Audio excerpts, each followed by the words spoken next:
Di awal film memperlihatkan seorang lelaki yang sedang mengendarai mobil putih, lalu mobil itu menabrak sebuah mobil. Dan sang supir yang ditabrak ia keluar untuk memintai pertanggungjawaban. Tanpa diduga supir yang menabrak menikam orang itu dengan begitu brutalnya. Keesokan harinya seorang detektif yang bernama Jong Tae ia ngedumel. Karena kasus yang ia selidiki belum terpecahkan dan sekarang ada kasus pembunuhan lagi. Lalu Jong Tae melihat segerombolan gangster dan ia menghampiri mereka. Gangster itu mencoba menahan Jong Tae untuk tidak masuk ke dalam tempat itu, namun Jong Tae tetap memaksa. Beralih ke tempat lain, ketua dari gangster tersebut mendapat laporan dari anak buahnya. Kembali ke Jong Tae, ia berniat akan menahan seorang kasir karena telah menjual kupon berhadiah ilegal. Lalu Dong So menghubungi atasan Jong Tae dan ia mengancam meminta uangnya kembali jika Jong Tae masih mengusik anak buahnya. Setelah itu, Jong Tae menuju ke TKP pembunuhan. Diperkirakan orang itu mati beberapa jam yang lalu karena kehabisan darah dan serangan jantung. Jong Tae menemukan bahwa mobil itu ditabrak dari belakang dan ia mengira ini bukan sekedar pembunuhan acak. Di tempat lain, Dong So bertemu dengan rekan bisnisnya yang bernama Sang Do. Sang Do berterima kasih karena ia sudah membereskan salah satu anak buahnya. Dan rupanya mereka sedang berselisih dikarenakan Sang Do telah melanggar aturan. Jadi bisnis mereka ini terpisah tetapi memiliki satu induk yang sama. Dong So memperingatkan rekan bisnisnya itu untuk tidak mencari masalah. Dikarenakan kesal, anak buah Dong So membela bosnya bahwa mereka tidak bisa membiarkan Sang Do mengambil bisnis yang bukan haknya. Sang Do pun marah dan Dong So juga meminta pihaknya untuk berdamai. Beralih ke kantor polisi, rekam jejak si korban tidak memiliki catatan kriminal. Selain itu, melihat dari pola tusukannya sepertinya pelakunya seorang amatiran. Akan tetapi si pelaku tidak meninggalkan bukti apapun. Kemungkinan kasus ini hanya kasus perampokan yang berakhir pembunuhan. Namun Jong Tae mempunyai pendapat lain. Ia rasa 3 kasus pembunuhan yang lain terhubung dengan kasus ini. Jika dilihat dari ukuran pisaunya, setiap kasus ukurannya sama. Dan kesimpulannya ialah pembunuhan berantai. Akan tetapi pendapat Jong Tae mendapat bantahan dari atasannya bahwa ia tidak bisa menyimpulkan kasusnya dengan sembarangan. Selain itu, Jong Tae menyinggung tentang gangster yang menurutnya tidak berbeda dengan pembunuh, dan ia malah berdebat dengan atasannya itu. Di sisi lain, Dong So akan pulang dengan mengendarai mobilnya sendiri. Ia menelpon atasannya dan membahas tentang Sang Do. Tiba-tiba ada mobil yang menabraknya dari belakang. Sang Do pun keluar untuk melihatnya, dan si penabrak meminta maaf atas kecerobohannya. Dong So tidak ingin ambil pusing dan ia menyuruhnya untuk pergi. Saat si Dong So akan kembali ke dalam mobil, tiba-tiba ia ditusuk dari belakang. Sontak saja dengan refleks Dong So membela diri. Ia terkena beberapa tusukan dan berhasil menusuk dada kiri orang itu. Atas insiden itu, anak buah Dong So langsung menyerang markas Sang Do dan untungnya Dong So masih hidup. Di sisi lain, setelah mengobati lukanya, si kopet kembali berulah. Dan menurut Dong So, pelakunya bukan Sang Do, karena ia tidak mengenalinya dan ia tidak mempunyai motif. Kemudian Jong Tae datang, dan ia menyindir bahwa ada yang berani menyerang seorang ketua gangster. Jong Tae pun menanyakan kejadian semalam, dan sekarang giliran Dong So yang menyindir Jong Tae bahwa pihaknya yang akan membawa pelakunya untuk Jong Tae. Setelah itu, Jong Tae pergi ke parkiran dan mengecek bemper mobil milik Dong So. Rupanya dugaannya benar, ada mobil yang menabraknya dari belakang. Lalu Sang Do datang menjenguk. Ia to the point saja, kenapa pihak Dong So menyerang anak buahnya, padahal mereka sudah berdamai. Sang Do meminta ganti rugi dengan setengah dari wilayah kekuasaan Dong So. Dong So juga menanyakan apakah yang menimpa dirinya adalah ulahnya, dan Sang Do memperjelas jika ini ulahnya maka Dong So pasti sudah mati.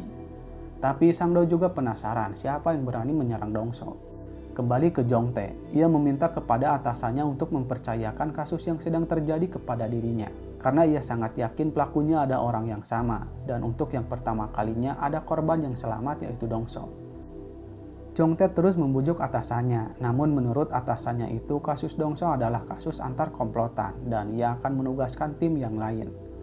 Jong Tae tidak akan menyerah dan ia terus membujuk atasannya, sebab jika pihak Dong So menemukan pelakunya, dia akan membunuhnya, dan kasus yang lain tidak akan pernah terungkap. Selain itu, Dong So sudah melihat wajah pelakunya, dan bagi para gangster mencari orang adalah keahlian mereka. Beralih ke tempat lain, seorang supir sedang berdebat dengan istrinya perihal ulang tahun putranya. Dan di sana juga ada si Kopet. Secara bersamaan, Dongso sedang mengilustrasikan wajah si pelaku dan ia pun menyuruh bawahannya untuk menemukan orang itu. Lalu si Kopet mengendarai mobil si supir truk dan ia berkelahi dengan kernetnya. Karena perkelahian itu pisaunya jatuh. Lalu pala polisi datang menggerebek tempat bisnis Dongso karena ilegal. Ternyata Jongtae mendapat info bahwa dari 97 mesin judi, 63-nya telah dimodifikasi. Jongtae pun memberikan penawaran jika Dongso memberikan info tentang pelaku penusukannya, maka ia akan membiarkan kasus mesin ini. Jongtae juga memberitahukan kalau si pelaku ialah seorang pembunuh berantai dan Dongso adalah satu-satunya saksi serta sebagai informasi ini akan menguntungkan mereka berdua. Setelah itu, Dongso mendapat kabar kalau investor mereka untuk membangun proyeknya telah mundur karena banyaknya rumor negatif tentang penusukan waktu itu. Akan tetapi, pihaknya telah berhasil menemukan mobil dan pisau milik si Kopet. Serta beberapa hari yang lalu ada pembunuhan di tempat yang sama. Kemudian Dongso mengabari Jongtae. Sekarang Dongso kesal karena si Kopet telah merusak reputasinya. Dan dalam bisnisnya reputasi itu penting.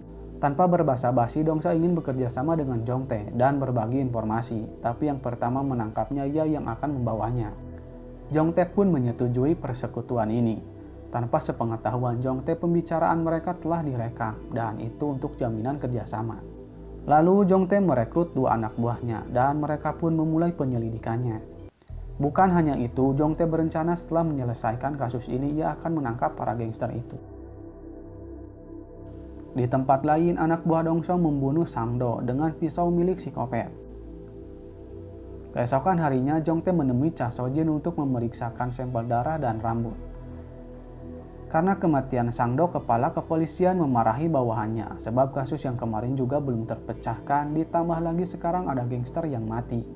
Lalu hasilnya keluar, ternyata DNA dari para korban pembunuhan ada di situ. Selain itu, senjata pembunuhan dari kasus Sangdo terdapat DNA mereka juga, maka secara resmi akan dikategorikan pembunuhan berantai. Dengan segera Jongtae menemui Dongso dan menghajarnya, tapi ialah yang babak belur.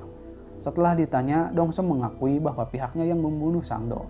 Sekarang kasus ini telah ditransfer ke unit kejahatan elit, dan para penegak hukum dari seluruh negeri akan membantu memecahkan kasus ini. Pihak Jongtae mendapat sindiran keras dari unit kriminal karena mereka menganggap yang menangani kasus ini hanya merusak investigasi saja. Lalu terjadilah adu mulut. Di sisi lain, seorang pemuda mendengar si Kopet berbicara kalau pembunuhan yang sekarang bukanlah ia pelakunya. Dongso pun menghadiri upacara pemakaman Sangdo. Dan tanpa diduga si Kopet juga ada di sana. Ia memberikan sebuah surat kepada tangan kanan Sangdo. Dan isi surat itu ialah seseorang telah menggunakan pisaunya untuk membunuh Sangdo. Kemudian si Kopet menghabisi anak muda yang tadi ia temui. Lalu Jongtae dan Dongso mencari petunjuk bersama dan tiba-tiba ada suara gaduh. Yang ternyata ada serangan dadakan dari anak buah Sangdo. Dengan terpaksa mereka berdua harus melawan musuh yang cukup banyak. Jongtae dan Sangdo sempat kewalahan, namun pada akhirnya mereka memenangkan pertempuran itu.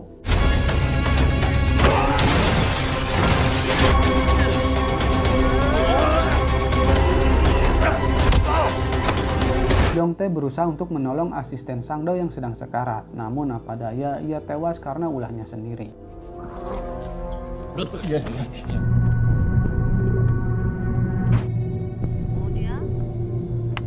Keesokan harinya, Jongtae mendapat tugas kasus penculikan, namun ia menolak dan merasa kesal kepada atasannya yang tidak percaya dengan dugaan tentang kasus pembunuhan berantai. Namun apa boleh buat, kasusnya sudah berpindah tangan dan ia akan menyelidiki kasus yang baru. Setelah menggali info, si penculik meminta tebusan uang dan ingin bertemu di tempat yang sudah ditentukan. Lalu Jongtae dan timnya mengintai tempat itu. Sayangnya si ibu malah memberikan tas uangnya ke yang punya resto. Saat bersamaan, Jongtae melihat gelagat aneh seorang pria. Dengan segera, ia dan timnya mengejar orang itu. Mereka berpencar dan berharap bisa menangkapnya, namun sayang si pelaku berhasil lolos. Mereka pun kembali untuk menginterogasi si ibu resto, dan si ibu tidak tahu dia siapa. Hanya saja ia menyuruh si ibu untuk mengambil tasnya. Karena mereka mendapat info si pelaku meminum soju, Jongtae dan timnya mendatangi tempat penampungan botol bekas. Di tempat lain, Dongso bertemu dengan rekan-rekan bisnisnya. Salah satu dari mereka ada yang menyinggung tentang sebab kematian Sang-do dan ia memperingatkan teman-temannya yang lain. Lalu Jong-tae mendapat hasil dari botol soju milik psikopat. Mereka pun mendatangi suatu tempat untuk mencari orang itu. Menurut si ibu kos, orang yang sedang dicari sudah 3 bulan tidak pulang. Namun Jong-tae dibolehkan masuk ke ruangannya. Dan ia melihat-lihat barang yang ada di sana. Tanpa diduga, Jong-tae menemukan foto yang mirip dengan sketsa psikopat. Dengan segera ia meminta timnya untuk melacak nomor psikopat. Dan Dongso ia memberikan pelajaran kepada rekannya yang sudah lancang. Lalu Jong-tae juga mengirim rekaman suara psikopat serta foto tadi kepada Dongso. Sekarang identitasnya mulai terungkap dan ia bernama Kyung-ho dan riwayat hidupnya pun dijabarkan. Ia juga selalu menelpon ibunya dengan telepon sekali pakai dan berpindah-pindah tempat. Tapi setelah ditelusuri kebanyakan terpusat di kota Ansan. Dan mereka berencana akan mencarinya di penginapan-penginapan di kota itu. Bawahan Jong-tae sempat berkelahi dengan asisten Dongso. Dengan segera Jong-tae memisahkan mereka bahwa sekarang mereka berada di pihak yang sama. Setelah itu anak buah Dongso dikerahkan untuk mencari Kyung-ho. Dan mereka pun berpencar.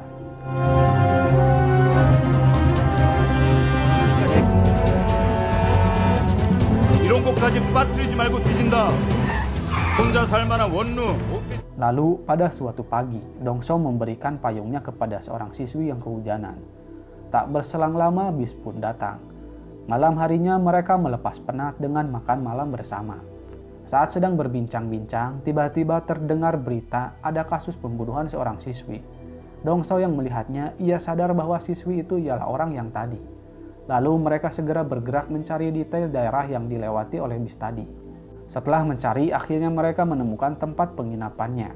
Karena psikopat sedang tidak ada, mereka pun bersiap menunggu kedatangannya.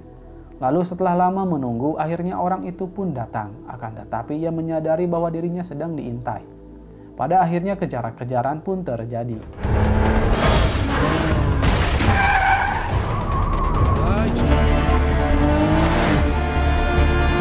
Jong-tae dan Dongso berhasil menghimpit mobil psikopat. Kan tetapi ia berhasil menghindar dan masuk ke jalan sempit. Namun untungnya Dongso menabrakkan mobil miliknya. Psikopat langsung keluar dan lari. Dengan segera mereka berpencar mengejarnya. Oh Song yang sedang lengah, ia berhasil ditikam oleh psikopat. Lalu Dongso datang ke arah suara Oh Song. Oh Song sedang sekarat dan ia menyuruh Dongso untuk segera mengejarnya. Lalu Dongso melihat ada bercak darah di jalan masuk suatu tempat dan ia pun masuk ke dalam tempat itu. Dongso yang mengetahuinya, ia langsung mendobrak dan menghajar psikopat. Lalu Jong-tae menanyakan keberadaannya. Setelah itu Dongso membawa psikopat ke markasnya. Dongso ingin menghabisinya secara perlahan. Psikopat hanya bisa tertawa sambil menahan sakit. Dan saat ia akan dihabisi, Jong-tae datang di saat yang tepat. Dan Dongso pingsan karena ia tertabrak oleh Jong-tae. Lalu psikopat pun dibawa ke kantor. Keesokan harinya berita tertangkapnya si penculik telah menyebar luas. Selain itu, kasino ilegal milik Dongso telah ditutup polisi. Dan pimpinan komplotannya masih dicari. Lalu Jong-tae menginterogasi psikopat untuk mengakui pembunuhan yang ia lakukan, tapi mereka tak punya bukti langsung bahwa ialah pembunuhnya. Psikopat tetap menyangkalnya karena tak ada bukti bahwa ia pelakunya, dan itu membuat Jong-tae menjadi naik pitam.